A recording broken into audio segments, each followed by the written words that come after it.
Hey guys, my name is Bradley. I'm one of the pastors here at East Valley Bible Church here in Las Vegas, Nevada. And I want to thank you for taking the time to join me. Well, recently I read a really good book entitled The Art of Neighboring. The Art of Neighboring. I would like to encourage you to go purchase that book. I think you might find that book very practical and refreshing on learning the art of neighboring. Well, the Bible tells us in Mark chapter 12 that Jesus was asked a very important question. And that question was simply this: Jesus, what is the greatest commandment? And this is what Jesus said in Mark chapter 12, verses 30 and 31. He says, "And you shall love the Lord your God with all your heart, with all your soul, with all your mind, and with all your strength. This is the first commandment." But Jesus didn't stop there. He said this in verse 31. He said, "And the second, like it, is this: you shall love your neighbor as yourself." My question that I want you and I to wrestle with this afternoon is, who is our neighbor? Who is our neighbor?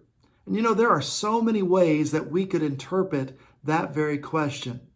But what if we were just to interpret it simply as the person that lives next door? The person that lives on our block, the person that lives on our street, the person that lives in our apartment complex.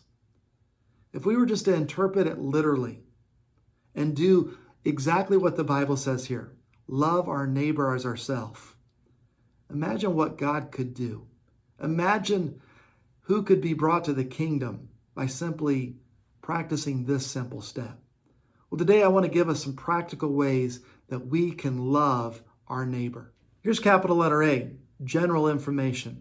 What I want you to do in this first step is I want you to gather general information about your neighbors.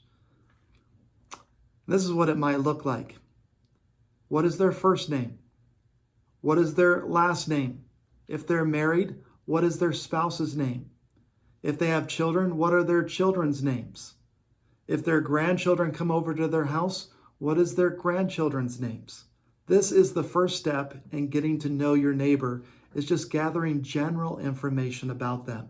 And what I want to invite you to do this week is I want you to pick one, all right? I'm not asking for you to do all four, but I want you to pick one of your neighbors that lives next door to you and begin trying to gather this general information about your neighbor.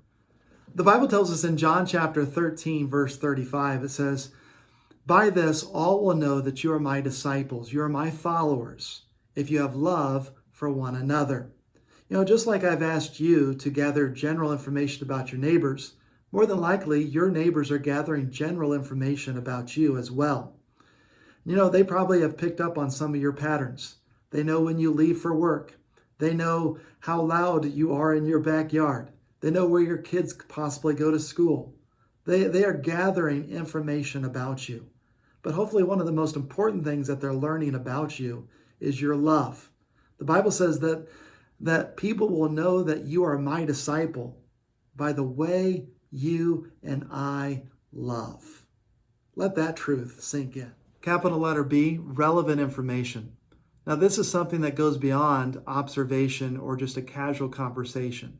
This is gathering information about your neighbor, like, for example, where they work, or where do their children go to school, or where are they originally from, or what are some of their hobbies, or do they go to church or do they not go to church?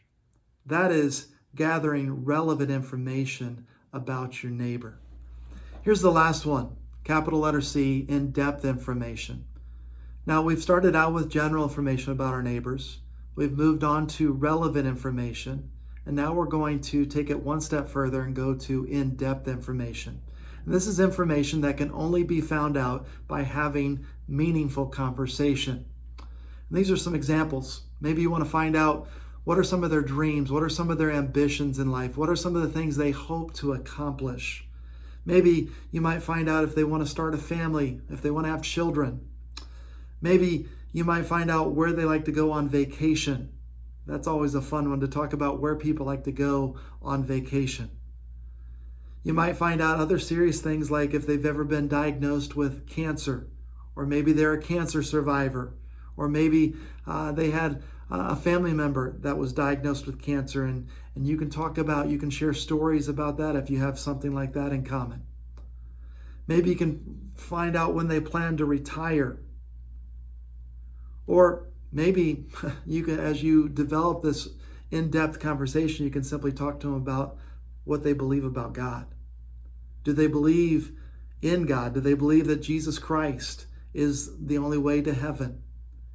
And these are only things that you're going to find out as you develop in-depth conversation with your neighbors.